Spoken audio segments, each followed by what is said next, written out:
For the week of May 14th, 2018, Roll for Crit is here with your weekly board game news roundup. We've got some exciting announcements and maybe some worrying news as well.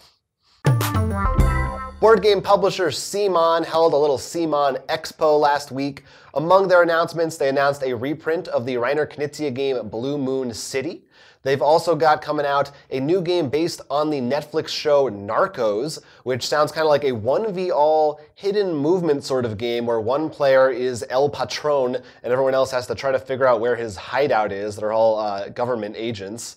And then they also announced maybe the biggest game of the show, a game called Death May Die, which is from designers Eric Lang and Rob Daviau teaming up for a Cthulhu-based game that is cooperative and will include minis, of course, and has your investigators beginning the game already insane, attempting to summon various elder gods in order to kill them. So, of course, the one thing that we were all asking for was a new Cthulhu game with minis. Of course. But this one, has two very big designers, and it is going to be episodic in nature, meaning different scenarios, but not a campaign game or a legacy game. And it is going to be on Kickstarter later this year, as CMON likes to do with lots of their big mini games. Didn't they announce that that's what's going to happen a lot with the really big mini ones? Yeah, I think that's sort of their strat these days. So yeah, I don't know. It sounds like I don't know if this concept is different enough that it will. The Lovecraft one. The Lovecraft one. I'm just talking about Lovecraft. Yeah. That it will excite me, but I have no doubt it will be a huge hit on Kickstarter. Well, the reason why I think they do this is that these large ones, I mean, I'm sure we said this when they announced it before, and I apologize for sounding weird because I'm sick. He's sick. Give him a break. That they're big risks, and especially if the game doesn't do well. But on Kickstarter, because it's pretty much all pre-ordered, it's much less of a risk with these big miniature ones, which is why I think they're doing that on Kickstarter. I mean, Eric Lang, I feel like 9 times out of 10, everything we've played by him, we felt has been fantastic. He's big and small. Yeah, he does pretty well. And of course, Rob Daviau coming hot off the legacy games. So it sounds like a dream duo in some ways. So. And I know this is maybe just for me. Just for you. But I'm happy it's not a campaign or legacy. I feel like we already have so many. Yeah, we've seen that quite a bit. Anyway, look forward to all these CMON games, probably at least kickstarted later this year, maybe not all releasing this year. Odds are somehow I'll end up backing it. I won't even know how, I just will. IDW has announced a new Batman game based off the animated series from the 90s called Batman the Animated Series, Gotham Under Siege. You and 4 other players will be playing as Batman and other allies, trying to allocate dice and protect the city from various villains and their henchmen. Though this is the animated series, as far as I know, there's the only 2 I can think of based on the animated series are Flux, which, I mean, that's almost like a reskin, so I don't know if that counts, and the I Almost Got Away, I think it was called. It was based on a really popular episode. Yeah, I think Almost Got Him. Almost Got Him, yeah. But yeah, which wasn't that a love letter skin as well in its own? I couldn't remember if that was a love letter skin or something similar. I think it was a love letter game too. So this might be the first. No, I think they also had. Oh, there was also Batman Love Letter. Yes. It was, they all kind of blur together at this point. But I know it sounds like IDW, they're planning multiple games based on the animated series, which is kind of cool because I do like that Batman the Animated Series, right? Mean, we both grew up on it. I'm trying to think of what from that series that I enjoyed. Are they stuff that could be translated into a game mechanic? Like some of them are story beats. Well, I think the thing is the Batman Animated Series isn't really that different from just Batman. So if you look at Batman City, Gotham City Chronicles that was on Kickstarter, or the other Batman game from Monolith, you could kind of just sub in the animated series for that in a lot of ways. So it doesn't feel like, oh, finally, I get to see the Joker in a game, right?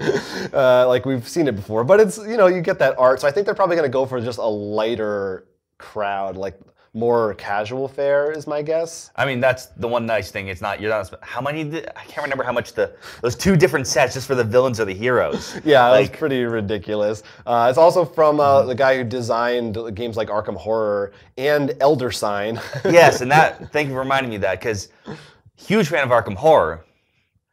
Elder Sign, on the other hand, is like the one of the Arkham series from Fantasy Flight. I don't like that one. And it is also dice allocation. Right. Yeah. So this could be... that worries me. You haven't played that yet, so I'm still... I haven't. I want to force you to just so you know it. I did play the Planet of the Apes game that he did, which I actually liked a lot. No, that's the thing. Like, there are good things on there. It's just that one happens to share the mechanic. I'm like, don't do it. Though I think I'm in the minority because I think Elder Sign's pretty popular. Yeah, I've heard that expansions improve it, so that could be a thing. Hopefully this won't require an expansion for it to be good. We will be seeing it later in August, maybe possibly at Gen Con. We've got another list of award nominees. This time it's the 2018 Origin Awards, so you can go read up on the entire list for their categories, such as Best Board Game, Best Card Game, Best RPG. This one is a little bit different. It does have some interesting choices on there that I haven't seen on every other list. It does have Gloomhaven, Sagrada, Santorini, Near and Far, a bunch of others, but I feel like the Origin Awards maybe focus a little more on different categories as well. Like I said, RPGs and collectible card games, and there aren't as many. I think there's only like 8 total categories, which I kind of like because you're not overwhelmed with all this information and just seeing one game win like 90 awards.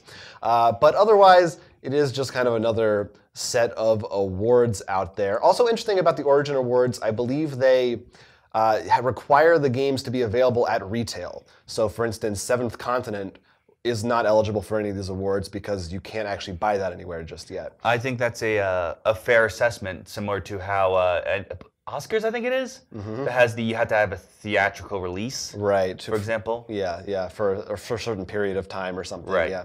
Considering, because it's almost annoying. I think Spiel des Arts actually has that too. When if let's say a game were to win an award, and like, great, but I missed the Kickstarter. Yeah, that's no good. So we'll check back in when all these awards get won by Gloomhaven again. The popular game Love Letter has been purchased by Z-Man, which means it is owned by Asmodee now. Love Letter used to be owned by AEG and is a popular card game with lots of different variants. You've probably played one. It is now owned by Z-Man, and they have promised to print all the different versions, though my guess is we'll be under Asmodee rules now, so that will imply whether they have different copyright laws or not, and maybe some new ones, possibly Star Wars Love Letter. Asmodee does have a lot of licenses that they could potentially throw on there, yeah. I would like to point out, though I don't think it's as bad as before, but Asmodee did buy Catan from Mayfair. That's right. And then soon after just got everything from Mayfair. Right. However, AEG does have a couple more titles that do sell well. It is really, I found it very strange when I read this because my first thought was, why would AEG want to get rid of Love Letter? I feel like it's such a huge hit. And it must be such a good moneymaker for them. Like, did Asmodee just make such a good deal? Maybe it could be that, or Z-Man, I guess, technically. Right, Z-Man. It could also be that they felt they've hit a critical mass with Love Letter. Maybe. Like maybe the Love Letter Cthulhu didn't sell, because I think that's the last newish one they made. Didn't sell as well as they thought it did. Maybe. So they're like, we don't have to worry about it anymore. Did I think maybe as a company, they're kind of trying to either pare down their catalog or focus it more in a different direction, maybe. Yeah, like they've been doing more of those big Kickstarters and stuff lately. But yeah, it's interesting. We'll see what happens from here, but I don't know. Love Letter. While Asmodee is busy buying up every company and property they can get their hands on, it may be coming to the point where Asmodee is going to be bought by someone else. Mark this as kind of a rumor still at this point, not fully confirmed, but reports indicate that Eurazeo, the European company that actually acquired Asmodee back in 2013, has been prepping and evaluating Asmodee for a potential sale, the entire kit and caboodle, valued at around 1.7 billion US dollars, which is quite a bit of money. Who might buy Asmodee? When? We have no idea. This may not actually come to pass, but it does kind of sound like this might have been sort of their angle all along to try and buy a bunch of companies to raise the value up of Asmodee and sell it off again to make a profit later on.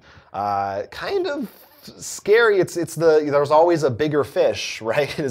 What do you think about this potentially coming to pass? It could be, like I said, it's rumors, and it could be one of the reasons possibly are trying to find the value in case they need to sell it because of monopolization or some weird rulings. I mean, I don't think board games have been having anything, but I know video games have been having a whole thing with the loot box system freaking people out. So like, you think they're worried about legal troubles or possibly? You never know. Though I wouldn't be surprised if they're also looking not just the whole company, but breaking them up again. And almost be like, all right, now that we own all these things, Hasbro, we'll be willing to give this to you or something, or Mattel, we're willing to give this to you. You know, Disney, you can have this.